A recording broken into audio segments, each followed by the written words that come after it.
আমার এত সুন্দর সুন্দর বান্দাদেরকে আযাব দিতে আরো বেশি কষ্ট হয়। আল্লাহ তাআলা আমাকে আপনাকে এত সুন্দর করে বানাইছেন জাহান্নামে দেওয়ার জন্য না, সুন্দর করে বানাইছেন সুন্দর জান্নাতের মালিক বানাবেন তাই। কি বলেন, জান্নাত সুন্দর না অসুন্দর? কত সুন্দর! আল্লাহর রাসূল হাদিসে পাকে বলেন, হাদিসে কুদসি স্বয়ং রব্বুল আলামিন বলেন, আ'দাতু লিইবাদিয়াস সালিহিন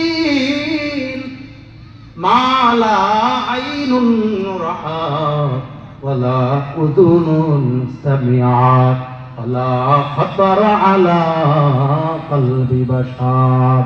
আল্লাহ পাক বলেন, আমি আমার নেককার বান্দা বান্দীদের জন্য